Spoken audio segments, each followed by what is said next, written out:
4 quarts added to the transmission. This fluid should help with my transmission temperatures.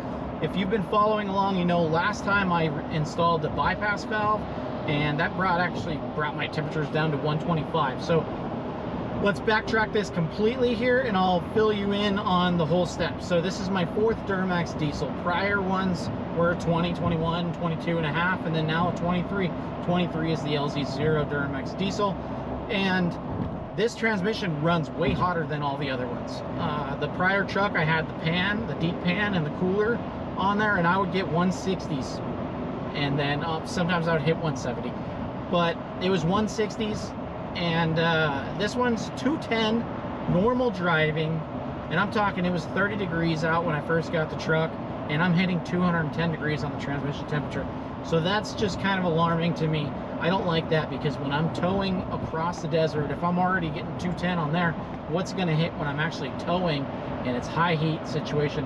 I don't want any part of that. So I started to try to bring down the temperatures by way of aftermarket products, and PPE offers a good assortment of products. Now I started with the transmission cooler itself, and that brought it from 210 to 199. No matter how I was driving, 199 degrees. I towed with it, 199 flat. Regular driving, 199. So I went ahead and installed the bypass valve made by PPE, and I put that in there on the last video, and I saw that the factory thermostat opened up at 170 degrees. So I feel that this thing should run around 175 degrees, roughly, if that valve is opening and everything's flowing through. So anyway, we have the bypass valve in there, and I'm hitting 125 degrees at most. Now it's 80 degrees out, it's been 80 degrees out, and that's the temperature that I've been running with it. So I'm feeling like that's a little too cool. That's a okay temperature, I guess, if you're out in high heat. But once the temperatures start dropping, that trans fluid will never get up to temp, and it'll never operate at 100%. So my next plan was, let's get that deep pan on there, since I already had it. I got 11,700 miles on it right now. So let's put the pan on there. We can get fresh fluid in there, and the additional fluid should help. We'll put the factory bypass valve in there.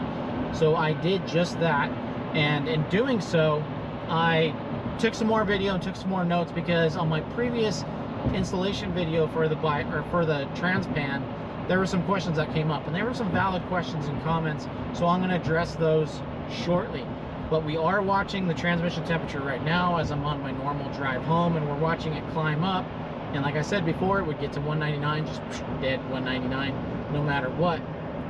So anyway, back to the install. So I installed the trans pan, and one of the questions was, do I need to shift from drive to neutral? Yes, you do need to go through the gears like that, and you also need to bring it up to temperature. The way I did it on this truck was I dropped the pan, put the new pan up there all nice and clean. Make sure you use a paper towel. You don't use any cloth towels. It's going to leave any little fibers behind. So the pan is on there, right? Drain plug is pulled out. I did remove the drive shaft, or I unbolted the drive shaft to fill it. I filled it with 7 quarts of Dexron ULV, and then I fired up the truck with the plug still out, put in additional 4 quarts roughly. I did it until the fluid started to come out of the fill port, screwed it back on, and now that's when I put it in drive, reverse, and I had to get it up to temperature. So you want to check the fluid above 158 degrees. That's what the manual calls for. So 158 degrees is going to take a while to get to, so I had to power brake it. You can do that for 10 seconds on, 10 seconds off, let it cool down a little bit. You don't want to overheat the converter, because that's what you're doing, to try to create all this heat in there.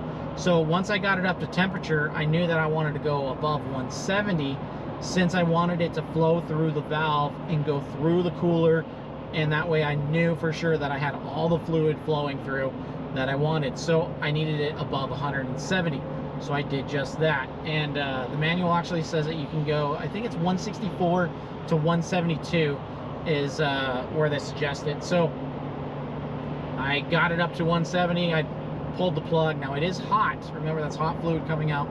So I pulled the plug, got it to where when it's running out, you want it to run out until it turns into just a trickle, and then you close it up and you're all good. Make sure everything's clean before you re-thread it back on there.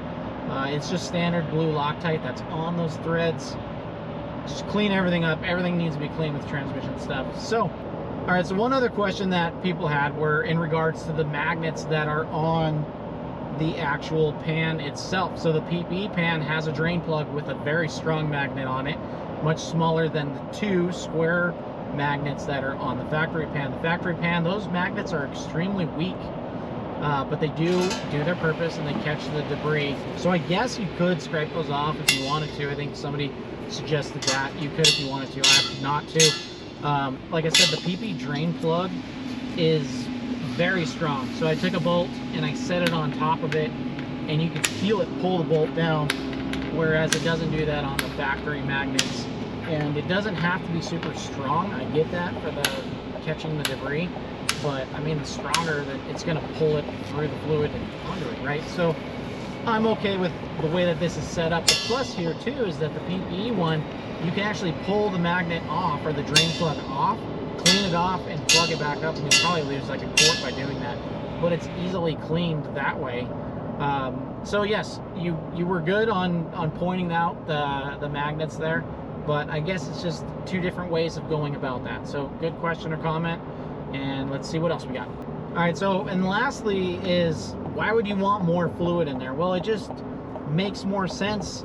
I mean, the more fluid that you have in there, so it's going to take longer to heat up, which we're seeing on here because I am taking the temperatures on my dash as we're going, but as I drive, it does take longer to heat up the fluid, but in return, it takes longer to cool the fluid down.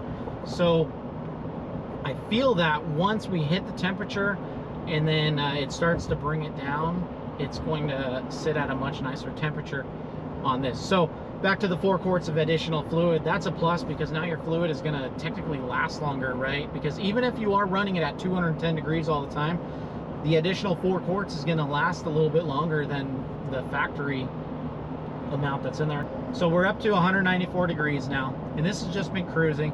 So obviously the thermostat has opened, the bypass valve has opened by now, so we should have fluid flowing through the transcooler.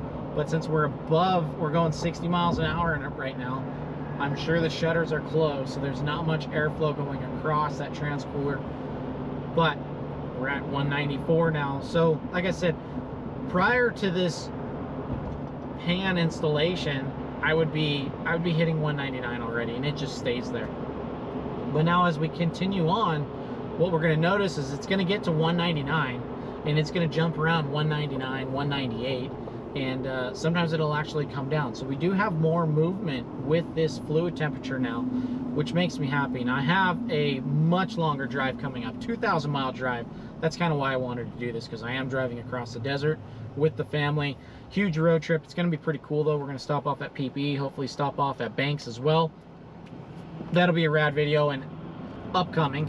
So road trip, 2,000 miles, it's going to be sweet. So I did all the fluids on this, but back to the transmission temperature. So what I'm noticing with this deeper transpan installed is it does take longer for me to get the temperature up to that 199. It still gets to the 199, and I was really hoping to resolve that with this, but there's more movement with it now, and it'll come down, it'll go higher. So we're really going to keep an eye on this, and when I go on the huge road trip, we're going to see just how this fluid responds to the higher temperatures out there and the longer drive. I haven't had a long drive longer than 45 minutes, so I can't say if this fluid temperature continues to go up very much. I don't think so. I still haven't seen above 199. We're sitting on 196 right now.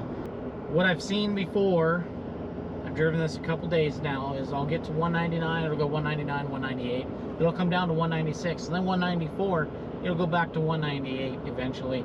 And it just kind of, there's more movement in it, where, I don't know if you caught it in the beginning of the video where I said 199 was the norm no matter what. That's just where it stayed. 199, it was happy, there's no movement from there. And this actually provides some fluctuation. And that's where I think when I go on this super long drive, once this fluid starts to cool down and everything, and it's cooling all of that fluid, I think we're going to see some better temperatures. Now we're at 199 right now.